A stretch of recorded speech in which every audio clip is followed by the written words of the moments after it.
पापा, सब लोग हमको घर में घुसकर देख क्यों रहे हैं? ऐसा लग रहा है जैसे वे कोई अजूबा देख रहे हों। सूरज की 22 साला बेटी कोमल बेटी ने पूछा। वो दरअसल आज हम लोग शहर से आने के बाद क्वारंटीन सेंटर में 14 दिन रहने के बाद अपने घर जा रहे हैं ना, इसीलिए सब लोग हमें अजीब नजरों से देख रहे हैं, गांव में सूरज ने अपनी बेटी कोमल को बताया। सूरज पिछले 20 साल से दिल्ली शहर में रह रहा था। अपनी शादी के कुछ दिनों बाद ही वो अपनी पत्नी के साथ शहर चला गया था। शहर में कोई काम शुरू करने के लिए सूरज के पास रकम तो थी नहीं, बस थोड़ा बहुत पैसा अपने बड़े भाई से मांग कर ले गया था, जो वहाँ सामान खरीदने में ही खर्च हो गया। पर सूरज ने हिम्मत नहीं हारी और मोहल्ले के लोगों की गाड़ियाँ साफ करने का काम ले लिया। बस एक बाल्टी, एक पुराना कपड़ा, कार शैम्पू और पानी तो कार वालों के यहाँ मिल ही जाता था। जैसे जैसे लोगों के पास गाड़ियाँ बढ़ी, वैसे वैसे सूरज का काम भी बढ़ता चला गया और वो ठीक ठाक पैसे कमाने लगा। शहर में ही सूरज की पत्नी ने 2 बेटियों को जन्म दिया और अब तो बड़ी बेटी कोमल 22 साल की हो चली थी और छोटी बेटी 16 साल की। कोमल के लिए तो लड़के वालों से बातचीत भी हो गई थी और रिश्ता भी पक्का हो गया था, पर इस लॉकडाउन ने तो सभी के सपनों पर पानी ही फेर दिया।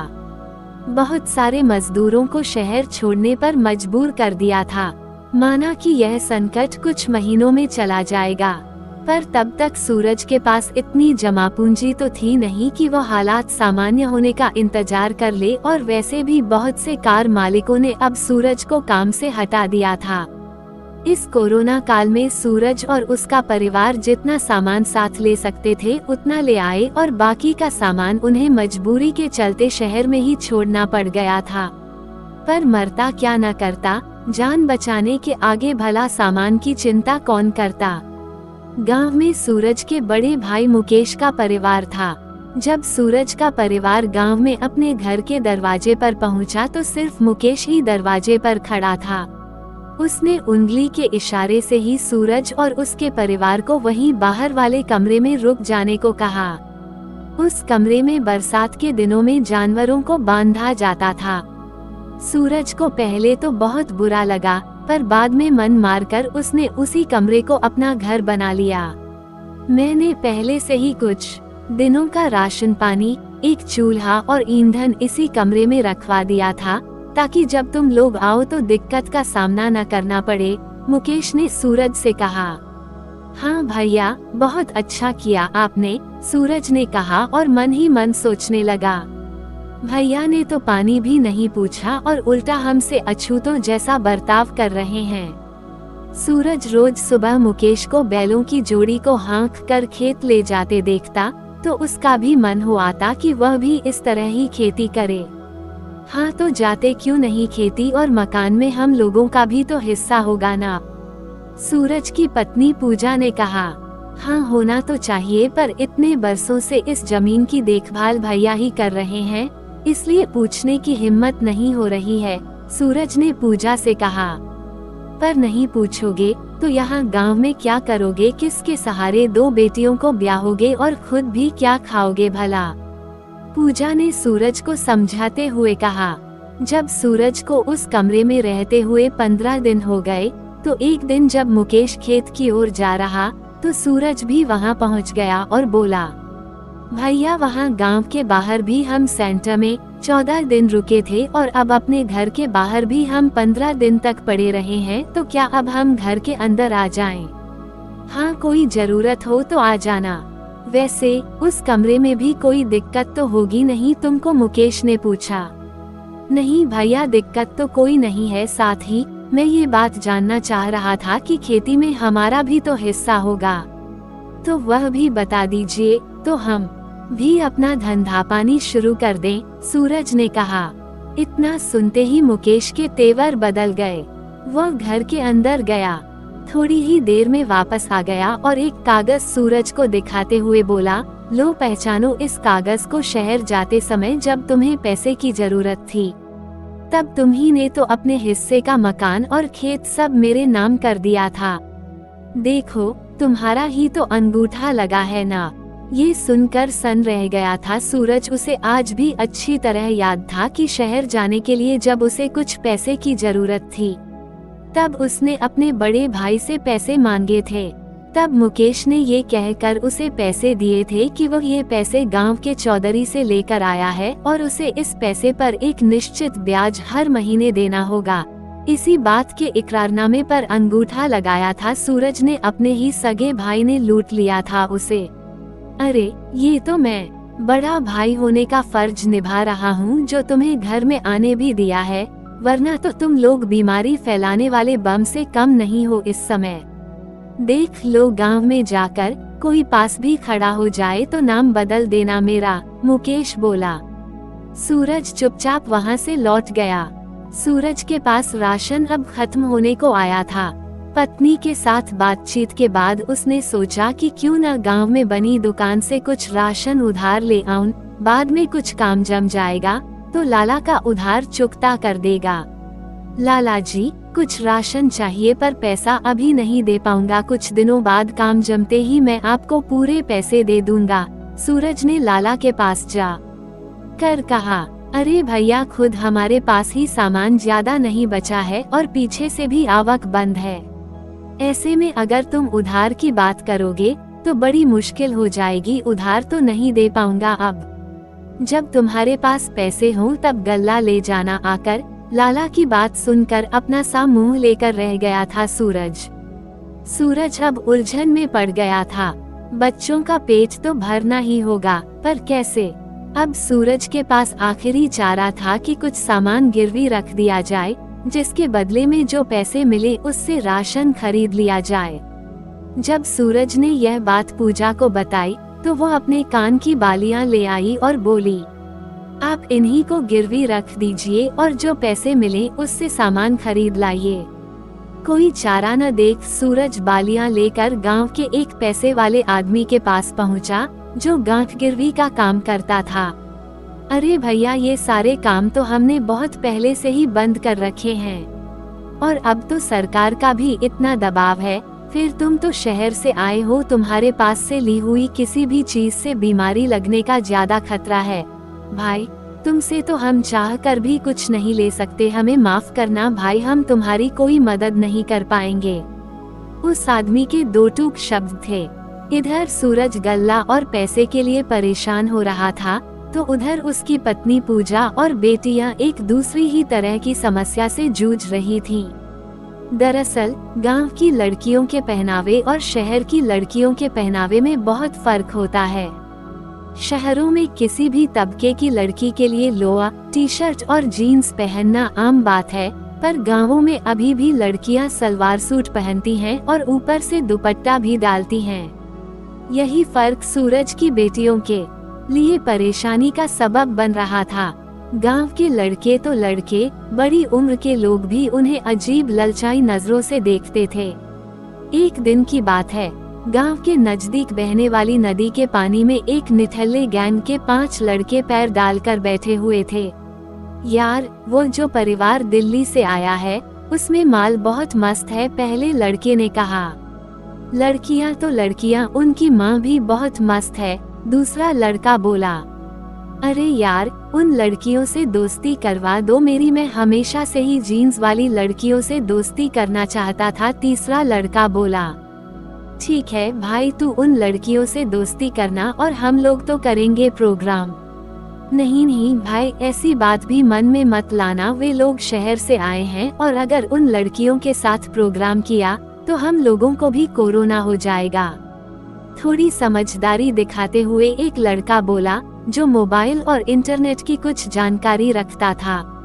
वह तो सब हो जाएगा, सरकार का कहना है कि अगर हम रबड़ के दस्ताने इस्तेमाल करेंगे तो इन्फेक्शन का खतरा नहीं होगा। पहले वाले ने ज्ञान बघारा। अबे तो फिर क्या तू पूरे शरीर में रबड़ पहनेगा, ठहाका मारते हुए एक लड़का बोला। उसके बाद सब आपस में प्लान बनाने में बिजी हो गए। सूरज अपनी उधेड़बुन में परेशान चला आ रहा था, उसकी समझ में नहीं आ रहा था कि अब शहर से गांव आकर कैसे गुजारा करेगा। शहर में होता तो कुछ भी काम कर लेता, पर यहाँ गांव में न तो काम है और न ही कोई किसी भी तरह से मदद करने को तैयार है। चाचा जी नमस्ते। सूरज ने आवाज की दिशा में सिर घुमाया तो सामने निठल्ले गैंग का हेड खड़ा था। सूरज जब से गांव में आया था तब से सब लोगों की अनदेखी ही झेल रहा था। ऐसे में अपने लिए चाचा जी के संबोधन ने उसे बड़ा अच्छा महसूस कराया। सूरज के होठों पर एक मुस्कुराहट दौड़ गई। भैया नमस्ते। अरे चाचा क्यों परेशान दिख रहे हैं, कोई समस्या है क्या? वह लड़का बोला। भैया अब क्या बताऊं, वहाँ की सारी समस्याएं झेलकर परिवार के साथ अपने गांव में पहुंचा हूँ, पर यहाँ भी राशन खत्म हो गया है। नहीं कोई पैसे उधार दे रहा है और नहीं कोई गल्ला देने को तैयार है। सूरज ने अपनी लाचारी दिखाते हुए कहा। अरे तो इसमें क्या दिक्कत है चाचा, सरकार की तरफ से सब लोगों को मुफ्त राशन दिया तो जा रहा है, वह लड़का बोला। पर भैया उसके लिए तो राशन कार्ड होना चाहिए और हमारे पास राशन कार्ड तो है नहीं, सूरज ने कहा। अरे चाचा तो इसमें कौन सी बड़ी बात है, रोज दोपहर यहाँ स्कूल में राशन कार्ड वाले बाबूजी बैठते हैं जो गांव आए हुए लोगों का राशन कार्ड बनाते हैं। बस आपको इतना करना है कि पूरे परिवार समेत कल दोपहर स्कूल पर पहुँच जाना। मेरी बाबूजी से अच्छी पहचान है, मैं उनसे कहकर आपका कार्ड बनवा दूंगा और फिर जितना चाहो उतना राशन भी दिलवा दूंगा आपको, निठल्ले गैंग के हेड ने कहा। अचानक से अपनी समस्याओं का अंत होते देखकर सूरज बहुत खुश हो गया और घर आकर कल दोपहर होने का इंतजार करने लगा। वो सोचने लगा, एक बार पेट भरने की समस्या का अंत हो जाए, फिर यही गांव के बाजार में कुछ काम धंधा जमाऊंगा। कुछ पैसा बैंक से लोन लेकर शहर से सामान लेकर बाजार में बेचा करूंगा और फिर भैया का ये कमरा भी छोड़ दूंगा। फिर आराम से अपनी बेटियों का ब्याह करूंगा। बस इसी तरह के भविष्य के सपनों में सूरज की आंख लग गई। अगले दिन 12 बजने से पहले ही सूरज अपनी दोनों बेटियों और पत्नी को लेकर स्कूल में बाबू से मिलने चलने लगा। अचानक से रास्ते में निठल्ले गैंग का हेड सूरज के सामने आ गया और सूरज की पत्नी और लड़कियों को घूरते हुए बोला। अरे चाचा, वे राशन कार्ड वाले बाबूजी कह रहे थे कि आप सब लोगों का एक पहचान पत्र भी जरूरी है, क्या उसकी कॉपी लाए हैं आप लोग? नहीं भैया, आपने तो कल ऐसा कुछ बताया ही नहीं था, अपनी नासमझी पर परेशान हो उठा था सूरज। अरे चाचा आप परेशान हो रहे हो, वे देखो सामने मेरी झोपड़ी है, उसमें इन बच्चों को आराम से बिठा देते हैं और हम और आप चलकर पहचान पत्र ले आते हैं, लड़की ने कहा। हाँ ठीक है, ऐसा है पूजा, जब तक हम लोग अपना पहचान पत्र नहीं लेकर आते तुम वहीं झोपड़ी में बैठ जाओ, सूरज ने अपनी पत्नी से कहा। सूरज उस लड़के के साथ वापस हो लिया, जबकि उसकी पत्नी पूजा अपनी दोनों बेटियों के साथ झोपड़ी में चारपाई पर जा बैठी। रास्ते में जब सूरज उस लड़के के साथ आ रहा था, तब एक जगह वो लड़का रुका और बोला, चाचा बड़ी गर्मी है, सामने ही मेरे दोस्त का घर है, पहले एक गिलास पानी पी लें, फिर चलते हैं। दोनों के सामने बिस्कुट और शरबत आया। शरबत पीते ही सूरज का अपने शरीर पर कोई जोर नहीं रहा और उसे बेहोशी आने लगी। वह वहीं गिर गया। उधर जिस झोपड़ी में सूरज अपने परिवार को छोड़कर आया था, वहां पर 3-4 लड़के एक साथ आ गए। वाह भाई, आज तो हम शहरी माल के साथ सटास्ट करेंगे, चलो पहले कौन है लाइन में, बेशर्मी से निठल्ले गैंग का एक लड़का बोल रहा था। पूजा को उन लड़कों की नीयत पर शक हो गया और वह बचाव का रास्ता खोजने लगी। अचानक एक लड़के ने पूजा के सीने को हाथों से भींच लिया, जिसे देखकर दूसरा लड़का हंसने लगा। अरे, जब बछिया पास में हो तो गाय को काहे को परेशान करना। अरे, तुझे बछिया के साथ मजे लेने हैं तो उसके साथ ले, मुझे तो ये गाय ही पसंद आ गई है। दूसरे लड़के ने पूजा को चारपाई पर बांध दिया और इसी तरह जबरदस्ती उसकी दोनों बेटियों के भी हाथ मुंह बांध दिए गए। पूरा निठला गैंग इस परिवार पर टूट पड़ा और लड़के बलात्कार करने में जुट गए। इतने में वहां गैंग का हेड भी आ गया। अरे, अकेले ही सब माल मत खा जाना, मेरे लिए भी छोड़ देना। अरे लो यार, आज तो 3-3 है। जिसके साथ चाहो उसके साथ मजे करो। और उस निठल्ले गैंग के 5 लड़कों ने बारी बारी से और बार बार पूजा और उसकी बेटियों का बलात्कार किया। और इतना ही नहीं, बल्कि जो लड़का इंटरनेट की जानकारी रखता था, उसने अपने मोबाइल से अश्लील वीडियो भी शूट किया और जी भर जाने के बाद वहां से भाग गए। कुछ ही देर में पूजा का सब कुछ लुट चुका था। आज उसके ही सामने उसकी बेटियों और उसका बलात्कार हो गया। उसे और कुछ समझ नहीं आ रहा था, वह पागल सी हो रही थी। अचानक उसने अपनी दोनों बेटियों को साथ लिया और गांव के नजदीक बहने वाली नदी में छलांग लगा दी। इधर जब सूरज होश में आया तो दौड़कर उस झोपड़ी में पहुंचा, पर वहां के हालात तो कुछ और ही बयान कर रहे थे। अब भी उसकी कुछ समझ में नहीं आ रहा था कि अचानक उसका परिवार कहां चला गया। तभी सूरज की नजर अंदर बैठे हुए निठल्ले गैंग के लड़कों पर पड़ी, जिन पर मस्ती का नशा अब भी चढ़ा हुआ था। वो उनकी ओर लपका, ए भैया, हम अपनी पत्नी और बेटियों को यहीं छोड़ कर गए थे, अब कहाँ है वे, सब कुछ समझ नहीं आ रहा है हमको। ओह, तो तू होश में आ गया, ले यह मोबाइल में देख ले और समझ ले कि तेरे बच्चे कहाँ हैं। उस मोबाइल वाले लड़के ने मोबाइल पर बलात्कार का वीडियो सूरज की आंखों के सामने कर दिया।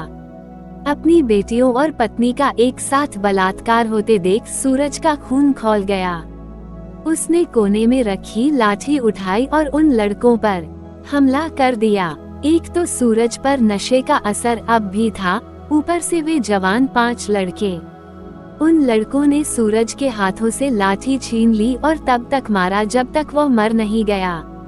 इस कोरोना संकट और गांव पलायन ने सूरज की मेहनत से बनाए हुए सपनों के छोटे मोटे घोंसले को बर्बाद कर दिया था। सूरज और उसका पूरा परिवार अब खत्म हो चुका था। अब उसे न तो घर की जरूरत थी, न पैसे की, न नौकरी की, न ही राशन की और न ही राशन कार्ड की।